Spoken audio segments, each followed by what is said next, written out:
Good morning guys, it's me again, Leticia's Kitchen. For today's vlog guys ay nagluluto tayo ng chicken. So ito yung i-adobo natin na chicken. So ito ay yung chicken thigh. Kinat ko lang yan ng 6 na piraso. So ayan na guys, ayan. Mahirap baliktarin. Ayan, so ito rin yung ating ilalagay. Maglalagay tayo ng potato. Ito yung Japanese potato guys. Kaya yellow yung kulay niya. Ang gandang tignan. And then may carrots. Ngayon guys, maglalagay na tayo ng soy sauce. Ito na yung soy sauce kasi ano na yung ating chicken ay naging brown na siya. So maglagay na tayo ng soy sauce. And then rice wine. Maganda kasi yung rice wine sa ating mga niluluto. Masarap ang aroma niya. Saka malasa siya. At maglalagay din tayo ng star anise. Ito yung gamit natin. And then mountain pepper. Yung powder lang ang ginamit ko. And then ito yung 5 spice. Ayan yung ating spices. And then black pepper. Ayan. So ngayon ay medyo baliktarin lang natin para mag-ano yung ating nilagay na spices. Ayan.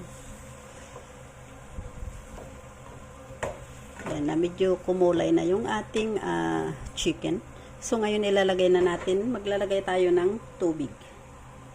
So, ito yung ating tubig. 1 cup na tubig. So, hintayin lang natin na kumulo bago natin ilagay ang carrots at saka potato. So, kumulo na yung ating chicken. Ilagay na natin ang carrots at saka potato. Ayan. Paghaluin na natin yan. And then, mamaya maglalagay tayo ng iba pang mga ingredients. Ayan. So, iluto lang natin. I-simmer lang natin yan ng mga 20 minutes. Buksan na natin guys ang ating niluluto. Ayan. Ito na yung ating adobong chicken. Wow, ang ganda ng kulay guys. Ayan o. So, ngayon maglalagay na rin tayo ng ibang ingredients.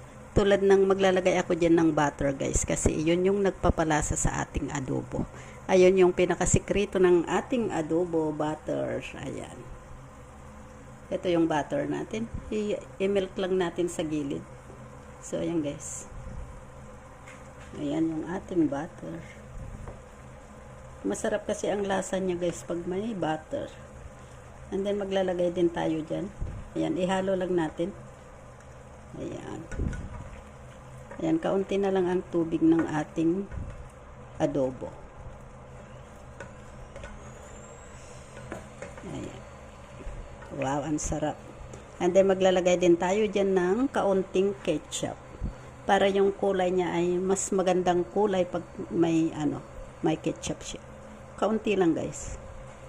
Ayan. So, bali ito na yung parang pangpaasim natin sa ating adobo. Kasi yung iba naglalagay sila ng suka. Pero ako hindi. Ayan lang guys. Yung ketchup, maganda yung ketchup na ilagay sa adobo. Kasi yung medyo may kaunting sour. So, ayan na guys. So, ito ay ready to serve na ito. Ayan yung chicken thigh na niluto natin na adobo. Ayan, so isimmer lang natin ulit ng mga 5 minutes. So ito na guys, buksan na natin at pwede nang iserve. Ayan, napakaganda ng kulay ang ating adobo. Gawa ng ketchup at saka yung butter. So ito ay ready to serve na. Maglagay na tayo sa isang lagayan. Ayan. So ayan na guys yung ating adobo. Kaunting sabaw lang siya. Wow, it's very yummy. Masarap ito sa kanin. Maraming kanin na mauubos pag ganito ang ulam. Ayan. So, ayan lang guys. Thank you for watching. Please don't forget to click like and share. Thank you. Bye-bye. God bless. It's yummy. Kain tayo.